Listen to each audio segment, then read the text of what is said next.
So my name is Simon Nicholson. I'm a social media manager at Honda Motor Europe. So if you know Honda, then it's cars, bikes, racing, Asimo, jet, so across the board with the products. So I look up the European region.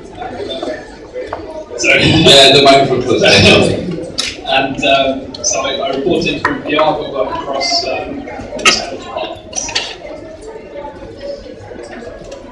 Hello everyone, my name is Adam Cranfield. I'm the Chief Marketing Officer at Mynewsdesk, and Mynewsdesk provides online newsrooms for many of the leading brands in the world, also startups, government, charities, all sorts of companies. And the newsroom is a place online where you can keep all of your content, all of your video, all of your images, all of your news releases, your social media feeds. It's kind of the one-stop shop for all of your PR and communications. And then that's what the public see. And then the other side to Mynewsdesk is that we're also a complete integrated digital PR platform that enables you to, for example, manage all of your media lists, monitor, analyze, and all of that cool stuff as well. Thank you. Good to be here. Should try again. Hello everybody. Okay, hello everybody. My name is Heidi Myers. I am Marketing Communications Manager for the Meltwater Group for the UK, Middle East and Africa. The Meltwater Group is a social media monitoring, engagement and analysis company. We have 20,000 clients and we have about 56 offices globally. So I'm going to start with you. Let's see the title here. Integrated campaign planning. I mean, I've been asking a lot of people, and I have a lot of definitions coming up today. So how would you qualify integrated campaign planning yourself? So for me, for Meltwater, social media really underpins all of our marketing strategy. So for example, everything from running an event, we would make sure that we have lots of support from the social media channel to drive people to our events, PR, reaching out to influencers, engaging with journalists. So you're talking about your own brand, and you're talking about how Meltwater being integrated itself, not on the behalf of your customer. No, from Meltwater's perspective, yeah. So we would be reaching out to journalists via social media for our PR, branding, voice of our organisation on social media and engaging with our customers and potential customers. Simon? So for us at Honda, an integrated campaign is one that really recognises the different customer touchpoints. So within a campaign, you might have brand communications, which is all PR's work. Then further down the kind of purchase funnel, you might have some kind of conversions at website level. So an integrated campaign will have all those factors from PR to marketing in the same room, all talking together to create a structure where we have a campaign that has PR and marketing results all together. So maybe the question, stay with this, is Honda a media company? I'd say probably first and foremost we're an engine manufacturer. But I think in a certain way everyone is a media company of some sort. If you want to go into social media, you have to become a publisher. So we're fortunate in the sense that we have our racing activities, interesting technologies where we have a kind of talking point around the brand and product. So I'd say yes, we are trying to use that in different aspects. So again, people who may not know Honda might get to know the Honda brand through Asimo or one of our racing activities. So it's finding where the product fits to create that media. Are there people that still don't know Honda? I hope not. Otherwise, we've not been doing a good job. So I'll jump on there with Adam, because Adam, through your platform, you actually help companies become media, right? In a certain way.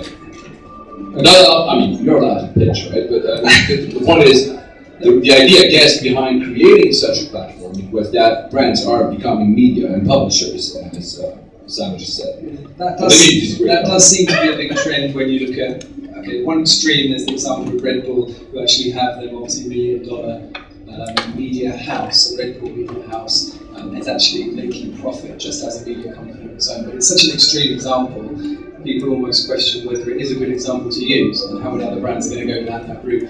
Probably one that sort of bridges the gap between that and a lot of other brands' experience would be something like Coca-Cola with their 2020 content strategy. So I think most brands, I'm interested to have a show of hands whether you guys agree with this, but content has become more important for brands and thinking more about content than you were possibly a few years ago. Do people agree with that? Do you agree with that? Raise your hands if you do. Yeah. That's a kind of, so it's kind of tentative, it's starting to happen. But I think that's the kind of big picture that brands are starting, what we would say is learning from media companies and starting to use a lot of the approaches that media companies use. Because they're competing with media companies for people's attention and time. But at a more kind of basic, practical level, why Mynewsdesk exists is to help you with the day-to-day. So we just recently done a study of the world's top 100 global brands, and we researched what are they doing in the way of their media central or their online newsroom. Are they ticking the basic boxes? And before we get too excited about becoming Red Bull, I think there's a lot of sort of housekeeping that needs to be done, like providing basic image libraries, video libraries, contacts, making sure your social profiles are all accessible from your website. So a lot of that basic stuff. So in a way, the big picture, yes, I think brands are moving to become more like media companies, but at a more basic level, Mynewsdesk would like to help all PR and comms departments just get a little bit more organised online. Is it not so? I was asking you to finish about integrated campaign planning, and we're talking about media. The psyche behind a campaign is something very not there. It can be very limited in time.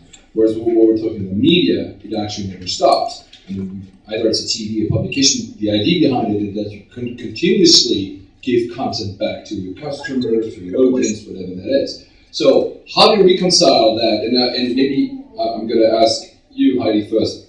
Do you see on your client side, do you see any clients that have a difficulty of saying, okay, the psyche behind brands was a lot of thinking about, we have a campaign, we run it, we see what happens, and we have another, like a very step-based. And now suddenly they have to run it all with 365. So how do your clients react to that? Well, I mean, we have clients that deal with things in very different ways. So I think that in terms of content, certainly there's a much stronger focus now, because in order to give value back to your customer base, you want to be seen as a thought leader, in which case you need to be developing content and getting it out there. And it's not just about sharing content, it's about creating it as well. So, I mean, people like small associations such as the UK Sports Association, who are creating content and circulating content about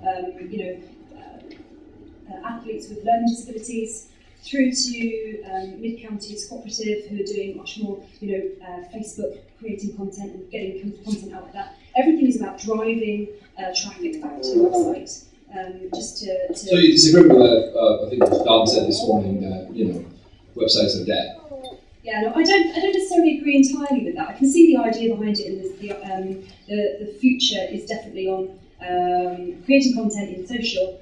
But I think it has to be driving it somewhere. You have to drive it somewhere to increase your traffic, to increase people understanding your brand more. And I think the centre is your website. That's where your brand belongs. It's where you have people coming to learn more about what you do, who you are, how you engage. So I would say the website. I see Simon, you agree, right? Yeah. One of the things there, just to go back to kind of that continuous, always-on communication. If you look at the automotive sector, before you would have had a product launch for your car, and then kind of a couple of years later, the next launch for that model. So to get beyond that, we're moving to a stage where we need something in between that. We can't just have a big campaign, nothing, big campaign, nothing. And it's moved more towards that brand communication to fill in those gaps.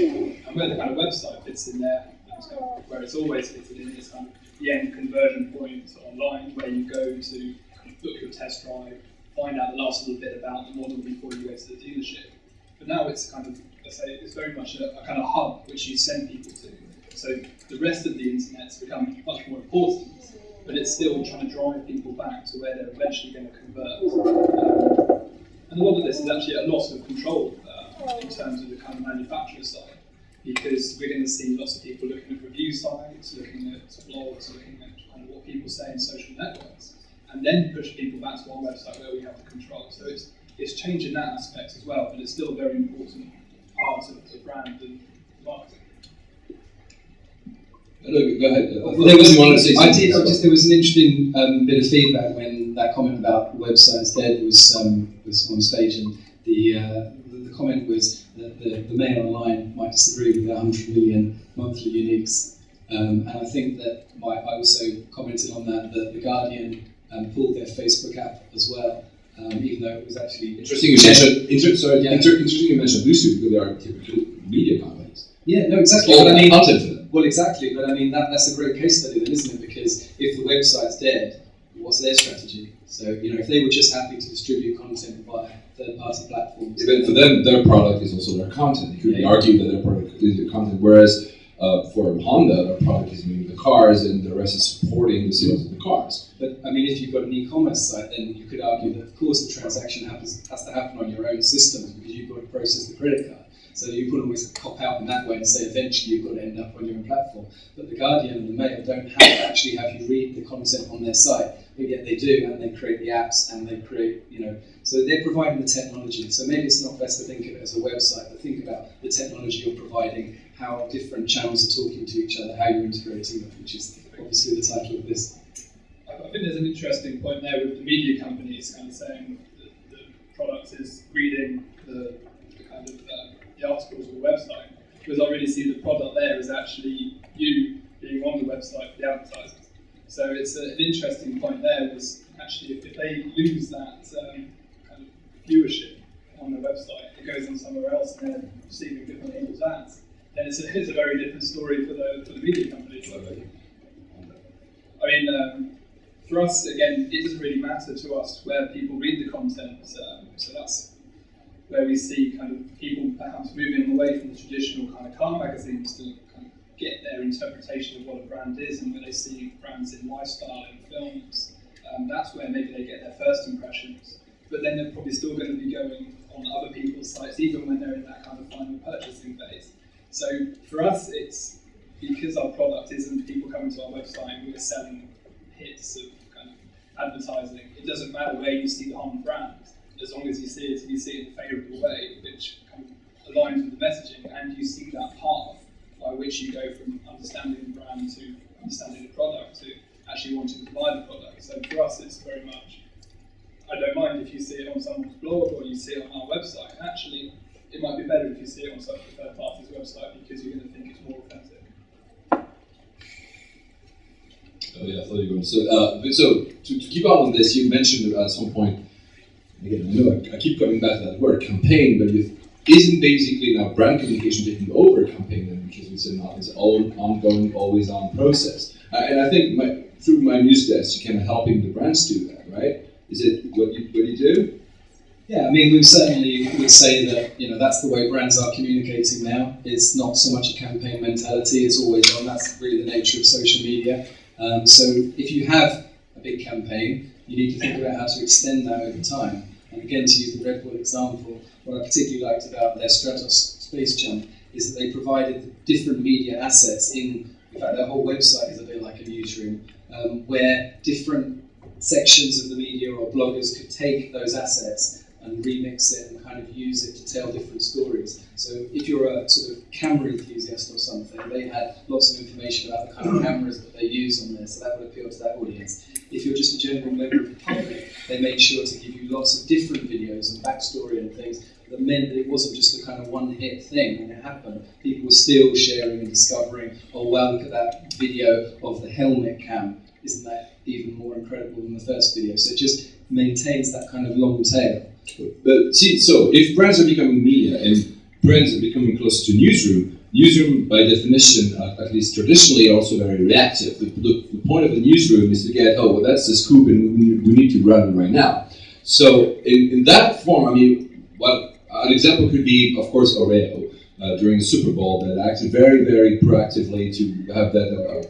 Probably everybody in this room have seen that when the Super Bowl, the stadium went dark for 40 minutes, I think. You can still dunk in the dark. Yeah, exactly. So that was a very reactive. So is that also what you mean by a newsroom? I mean, also very reactive, all the sources? Yeah. I don't want to hog this, but I think basically there are two mediums to newsroom. One level, Mynewsdesk provides a digital newsroom. But what you'll see a lot being talked about, and I think you'll see a lot, we all spend a lot of time looking at this, so I don't know if everyone in the audience feels like they're also seeing this a lot. There's a lot of discussion, for example, coming out David Armano in America and Edelman talking about the social creative newsroom. Who works in this newsroom in a brand? It might be a social media manager, it might be PR, it might be marketing. They're all working together in a more newsroom style. So basically, I know it's because you're European, because in the US they call it war room actually a lot, right? Yeah, I think a few years ago you would come to a conference like this and there'd be a lot of talk about Gatorade's kind of monitoring, look at all these dashboards, and I see like 90% of the companies that are out in the exhibition are monitoring type companies. So that's all great, and you need to have all the information up there so you can react. But the other side of it is actually creating stuff. So there was a comment in the session I was in before this, or a couple of sessions ago, which was talking about, I think it was actually your competitor Nissan, talking about basically now social media is completely a content planning exercise. You have to have some content for every day of the week, for months ahead, otherwise you're not really going to be in the conversation. So that is the kind of newsroom mentality. What are we talking about today? And if something happens like the Super Bowl blackout, have we got the skills in this room and maybe the authorization as well to actually put something out that previously might have been quite a long planning process for a TV campaign? Heidi, do you agree? Because I think you've joined Meltwater 7 years ago or something, right? Yes. Yeah, so you have in our industry, along the intern, you've been there for a while, so have you seen, of course you've seen changes, but are these changes that we've just discussed, is it something you see on a daily basis, the brands you work with? Yeah, I would absolutely agree. I think that there has, I was thinking of some of the examples that you just running with then, but it's all about, one of the things I was thinking is, has everyone seen the body form viral campaign for the Facebook response?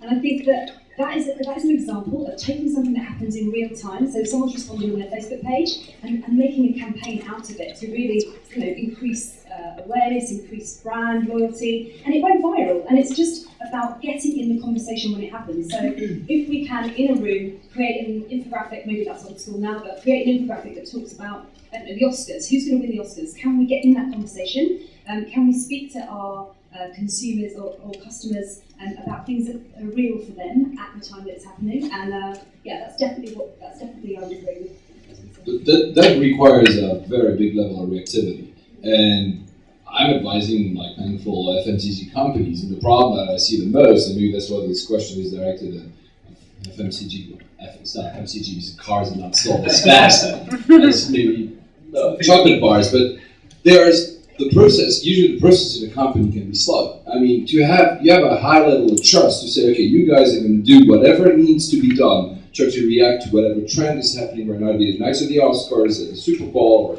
or the FA Cup, whichever. You have to be reactive, but you have to get the buy-in from the top. They have to trust you, because I've seen many companies where they still have to sign off, and that loses the momentum. And you want to say something? How do you see? I was going to agree. I think it has to come from the top. Everyone in the whole company has to agree to have a strategy, a social media strategy. If something gets tweeted, everyone's behind it. You have to have every department, LinkedIn from your HR perspective. Everyone has to be engaging on social media as an aligned force. And if it is a matter of having to be reactive and being in the conversation, then I think that's the future. I think people have to be real time to have conversations with their customers or potential customers. So. Simon? Yeah, I think what's traditionally kind of slowed down large enterprises from reacting quickly is that lack of connectivity between the teams. So perhaps you hear the usual story of, okay, marketing's doing something, PR's doing something, sales are doing something. In a large organisation, there's a gap between these people. Perhaps they work in a different office or a different side, or they sit next to you, but you don't really want to talk to them because they're in a different department. So all these kind of barriers to conversation and kind of real connectivity. But if you actually, this is where the challenge is, trying to put in that kind of integrated framework between different aspects of the company, then you can react a lot quicker and be a lot more agile, even if you are a large organisation. And again, it's going to be difficult to turn around as quickly as a kind of small startup, just as kind of a speedboat can turn a lot quicker than a big oil tanker. But put in those places where you're communicating, everyone understands what you're doing, and you can disseminate information really quickly, then you've got yourself a chance to actually change, rather than everyone kind of dragging behind in different departments. To be fair, you mentioned that yourself just a minute ago. There's also a sense of loss of control. So this is maybe the first thing to overcome. I mean, you can create as many integrated teams as you want. If you don't want to let go, at some point it won't happen. So you had, I guess, at Honda, you had to let go at some. Yeah, I mean, you're letting go in this kind of that aspect of you don't own all the conversation now. So perhaps when you thought of kind of marketing, you were thinking primarily, I'm going to have my TV campaign, I'm going to have my media spend, I'll blast out these messages. Now we've got this area where we're communicating, but people are communicating back at us. So it's perhaps not so much of a loss, but there's a gain in your communications area, which we don't have control of. But there's still you need that integrated aspect of the enterprise really to capitalise on it though. So actually, rather than thinking, okay, we're going to keep everyone on the website because that's what we control, we'll just do our campaigns through our website, advertising, clicking to a microsite where we convert, okay, it will be fine. If we think like that, then we're missing out on this huge space that we don't control. So actually, rather than thinking that, let's say, okay, we appreciate that actually buying a car, it's going to take you perhaps a few months to decide what you want. Here are some reviews from different websites, this is what other people think. Here's what someone like you who's test drive the car thinks, and it's not on our website. And that's an important part of their buying process. So rather than trying to stop people going there, actually saying, yeah, that's great, but when you're ready to kind of find out about the car or browse our website to find a bit more about the brand, then we're here as well. So it's having that kind of integrated campaign within the enterprise by everyone being connected, but also integrated in terms of that customer journey and where actually you fit and where the rest of the kind of internet fits. So you just mentioned customer journey, and at the same time you mentioned uncontrolled space, because there's, and I want basically, because a lot of companies are asking themselves this question is, what about how do we measure all this? I mean, how do we measure a space that we cannot control? It's one thing to go on a microsite, you have exactly the number of people coming into it, conversion rates and everything. Whereas if it's uncontrolled, how do you measure? And I'll go back to, first ask that to Heidi. What are the key metrics you see brands like? What do you think they should think about, they should focus on? Well, I think it depends entirely on the business, doesn't it? So, every business will have its own goals. So, in terms of ROI, I think we're going there. Yeah. Then I would say, for some businesses, it is to increase their product sales. In which case, you need to have a bottom line. You need to know where you are currently, where you want to get to, and before you start your campaign, measure it, and then at the end of the campaign, you know how far you come. But for other businesses, like we work with councils, for example. So Cheshire West and Chester Council is an example. They don't want to sell anything. They want to have happy residents, and that's their ROI. That's what they're looking for.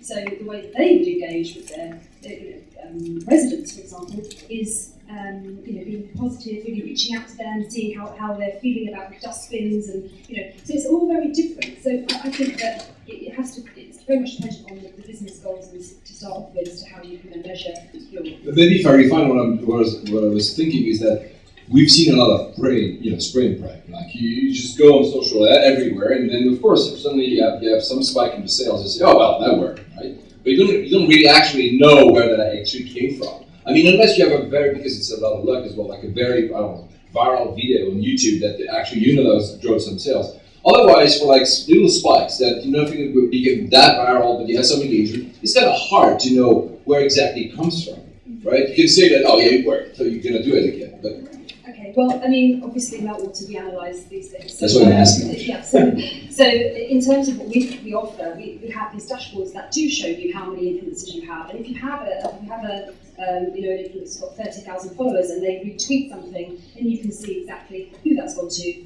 and then you can actually measure the ROI to some extent following that. So you can see very clearly how these things fit together, and you can measure how many people then come on board, and then how many people will be your customers based on that. Adam, I just wanted to take on this because when we were talking together before a meeting here, you mentioned that brands are not very good at dealing with influencers. Actually, at least that's what you told me. So you just mentioned influencers. So what is your take on that? Yeah, I mean, some smaller companies, for example, we did a survey of SMEs, and we did get some quite shocking results in terms of how many influencers do you feel like you understand who the key influencers are in your sector? So here we're talking about PR, and my sort of starting point with this question about social media ROI is that obviously when we talk about social media, it's many, many different things, and I wonder whether we're going to start to move away from this umbrella term at some point and go a little bit back to the core disciplines of PR and marketing and customer service and some of the challenges in each of those.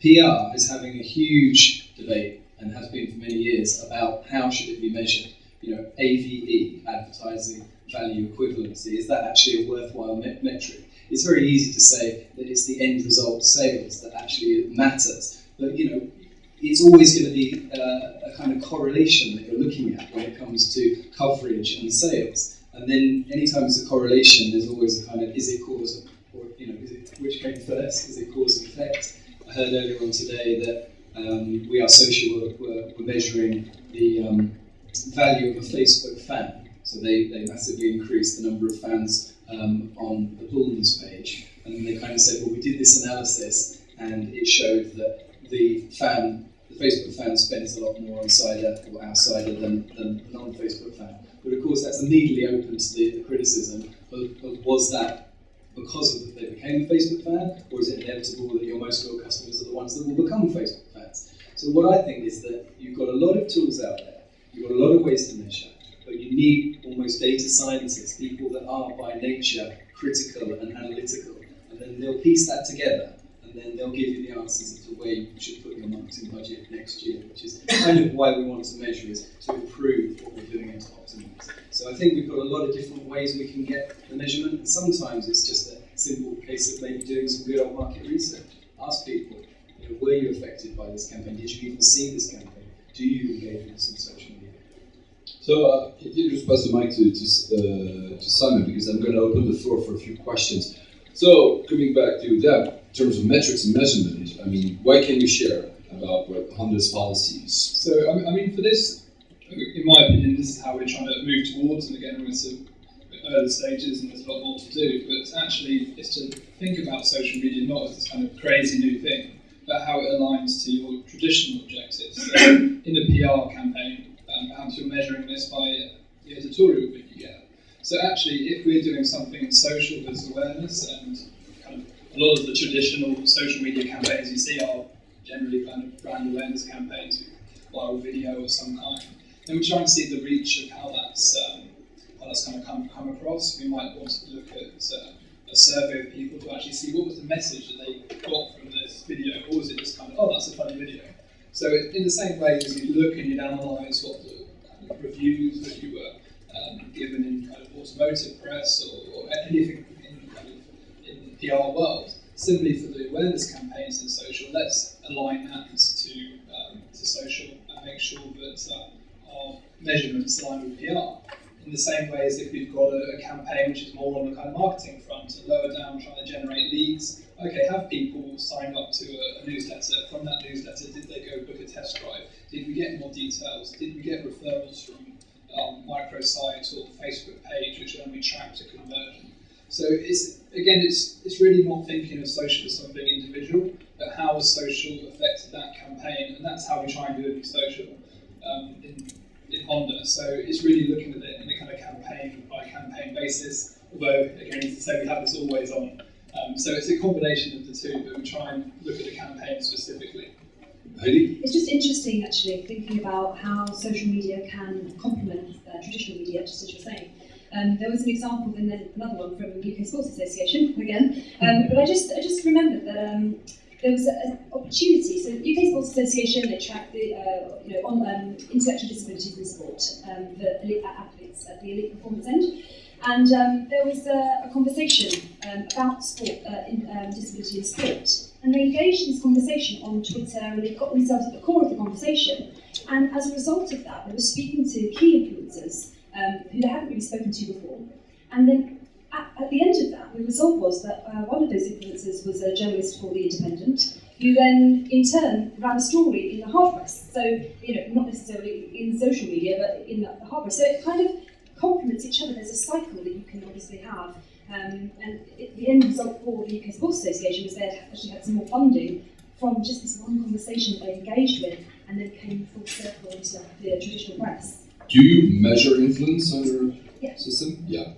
So it's a cloud or something? Yeah. So you'll be able to see all of the because that's another debate, how do you measure influence, I mean, you can say some people that sort of early on Twitter might have like 20k followers, and the other guy that just started like 3 weeks ago might be actually in real life someone really. I mean, then again, at the end of the day, is how airlines work. For instance, if you're high status, you can be a nobody which is flying a lot, or you can be like a very famous person, you have your private jet and the first time you travel. I mean, but this is kind of debate what means an influencer. I mean, for you, it seems pretty clear. I mean, you have a lot of, especially for the rate for racing. I mean, these type of customers are quite clearly defined, and you can surface them, I guess, online pretty easily. They're very active on blogs or on social media. But more generally, it's hard, right? Well, I think it depends on the target audience, right? It all comes back to your audience. So, yes, you're right. If you have 30,000 followers and they're all,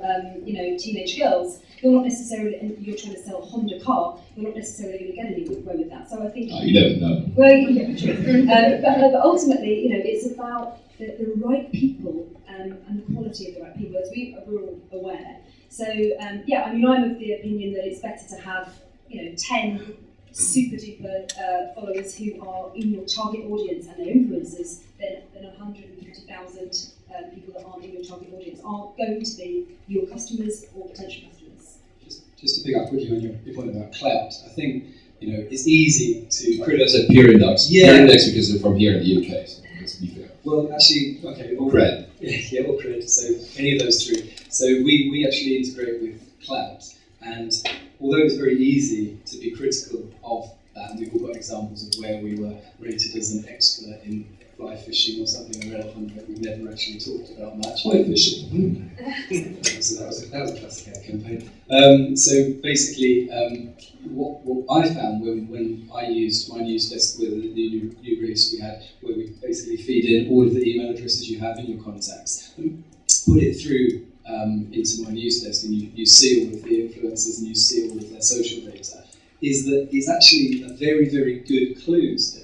So the detail is actually not that personally agree. But yes, it's amazing how when you see that, it does help you. It's all about what helps you when you're dealing with thousands and thousands of people. So to make a rough decision about how you might divide up campaigns, or okay, maybe we should be talking to these guys, or I had this person in mind, but I didn't realise they were actually quite so influential. It leads you to then look into a little bit more detail and verify it with your own brain as to why this person is influential, and understand that. Yeah, just a kind of one thing on there, it's, as you say, it's kind of using your brain. There's kind of an overlay of kind of common sense that's kind of required here. Obviously, we're in the social media industry. We're talking about social media. If this was kind of a fishing conference, why would we be influential? Never been fishing, so it'd be ridiculous that I would be here talking about fishing. So it's looking at people and okay, they're influential. For a lot of our influencers in the kind of automotive or motorcycles, they have a motorcycle blog or they are a automotive journalist. So there's a clear kind of connection there. It's when you kind of go into more lifestyle things, it kind of gets a little bit more complicated. But then again, it's looking at teenage girls. Yeah. So I don't have 30,000 teenage girls followers. Not sure why, but it's finding who your customers are, and actually we want someone who is, let's say, influential, say, to motorcycle fans. So actually, maybe we want someone who's in a TT racer, a MotoGP racer. They're going to be really influential. If we get someone who's kind of got a really high Pinterest score because they've been pinning wedding cakes or something, maybe they're not going to cross over in terms of audience. Yeah. So I was just going to say, in terms of, I agree with everything these guys are saying. So one thing that we would say is create the community that you need, and you do that by researching, using maybe something like Meltwater or another tool, but by researching who are the community, who is the target audience you need, and creating a community that you can then really target in. I think I'd be interested to hear from Simon actually. We're probably running out of time. No. I just want to give the audience a chance to actually ask some questions. So we still have 10 minutes. All I was going to say is that one of the reasons why these kind of tools that enable you to get an idea of influencers, I think, so important, is because the task for a PR person or a social media person now is a lot more distributed across the web. So yes, obviously you're going to try and maintain good relations with Top Gear. But what about some blogger who has maybe recently emerged as having a much higher profile because of something that they've done? You need to stay on top of those kind of people. So do you also find that you need to kind of reach out to such a large number of smaller influencers that together make up a big influence. Well, actually, this is an interesting one because I mean, this answered two aspects of your question, really. In terms of this, the relationships with journalists, relationships with bloggers, I find is both the responsibility of the local PR manager within the country. So, for instance, how we work this is we have kind of European test drives, we have a new car, journalists come and test drive the car, and then they write a review. On this now, most of the countries will invite a group of bloggers. So again, it's finding actually where the similarities are, because if you think of a journalist and what we use journalists for in the sense of PR, it's because they're influential. They're influential in the promotional space because they work for a prestigious magazine and their opinion is going to be taken with kind of a high consideration by the reader. Similarly with a blogger, they might not have a print magazine, but if their readership is high and they're well respected within that country, why not invite them around for a kind of press test drive to kind of experience that? Because actually we'd like to write something about it. So it's finding that area where there's that connection to an established activity, but it doesn't mean it's kind of something completely alien, because we can integrate it. But in the same sense, we'll also have something which is more for kind of new media, where we'll have a competition or something, like bring some kind of influential bloggers to cover a race, while we get some competition winners there. So it's finding where they fit in kind of established activities to really kind of make the most of it. And again, it's finding where actually you're making most of that investment. So rather than actually having another test drive within the country, we'll bring them along to the one we've already got established. So it's finding that integration point. So I'm going to open the floor for a few questions, if there are any. I'm going to actually stand up so you can see. Anyone wants to ask a question to one of our three panelists? Or are you too shy? Or are you too much into want to do coffee? God. Oh, there's someone. Thank you. I'm coming up. Please just say your name and company. Thank you. My name is Sarah from Quanta, and I was just questions this is about integrated campaign planning. How you would integrate social into something very traditional like a TV campaign, and how you would actually manage that whole process, or any examples of brands who are doing that type of thing. Armando wrote a post about, wrote a post about how all the advertisers kind of missed the Oscar night where there was almost no social interaction. So, who wants to take a question? Actually, yeah, I was thinking of the Oscar night as well myself. But yeah, so I think that for us, it would be, or for some of our clients, it would be about planning, obviously, before the television campaign goes out, having scheduled tweets at key times, perhaps not necessarily when you're at work. Some of the people might be sitting down having their dinner at 8 o'clock, so remember the time that your target audience will be watching the television advert or tweeting for that matter. So yeah, I mean, it would be ensuring that all of the key target audience social media platforms you're engaging with, because again, there's no point in you being huge on YouTube if your target audience are all on Tumblr, for example. So it's knowing that, doing the market research for that too, and planning, so consistently present, supporting your television campaign. Have you seen the campaign? Remember to see the advert. Did you find it funny or whatever? And ensuring that is consistent messaging through all of the key media channels that your target audience will be present in.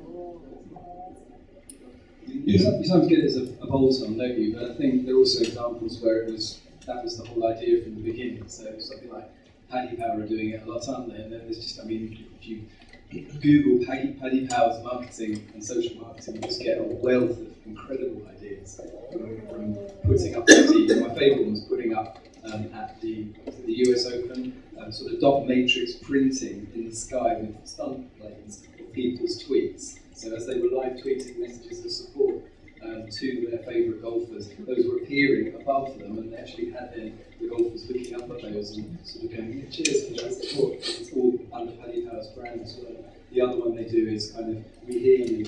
That is them, isn't it? We hear you kind of basically, someone posts something on Twitter or on Facebook, and then they create a whole advert based on that comment. And much like the body form one, there's always a slight suspicion that maybe they're completely blunted, but we'd have to get someone from Paddy Power to tell us. I'd say for me, it's actually the question is, how is your advertising campaign integrated to your communication strategy. So as we were kind of talking about integrated campaign planning, I think it's not necessarily just as kind of what social stuff do you get around kind of the advert. So have you kind of put it on YouTube? Have you got some kind of competitions running up? It's how it aligns in terms of that integrated process, but also in terms of messaging. So this goes back to what you're saying in PR, the same as what you're saying in marketing. We perhaps own the advertising budget for television. So it's looking to see how it all fits in. Of course, it's great. All you can do to bring a TV campaign and bring people back into the web, again, it's taking control of that purchase process. So getting that interest, bringing them onto an owned asset. And we see kind of interesting ways, Paddy Power, but there's many companies are doing some interesting things, particularly with kind of hashtags and bringing people back to their kind of Facebook campaigns online. So it's really to see what's your overall integrated communication strategy and what part does television play. So if you think about where television is, it reaches a lot of people. You can one big brand message, and then actually there's an opportunity to send someone somewhere.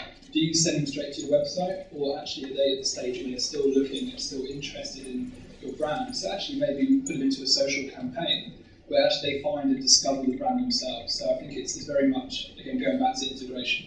I would say it all depends on the customers at the end. Some show behaviors being on 5 different screens at the same time, so there will be obviously the leverage of a TV campaign could be much higher. And if you want to add something, real quick one. Yeah, go ahead. So I think one of your car competitors actually, I'm going to get this wrong. Is it Kia who get the 7-year guarantee or warranty? Basically, their campaign I noticed on TV the other day was directing people. I didn't go to it, but I assume it's their website with all of the reviews that customers have placed on that, or was it actually which as well? So basically what they're doing is foregrounding the actual customer feedback and making it more of a kind of scientific buying choice here, rather than going for kind of traditional car adverts. They're saying, find out for yourself which is the best value brand. It remains to be seen how many people actually type in URL after seeing TV ad, but of course, yeah. Any other question? I have time for maybe 1 or 2 more. You really want your coffee, right? Okay. Don't be shy. No? Okay. Oh. No. I thought you were. So quiet, isn't it? It's very quiet. I think it's they're still digesting our food. So on that, then, we'll please applaud our 3 panelists.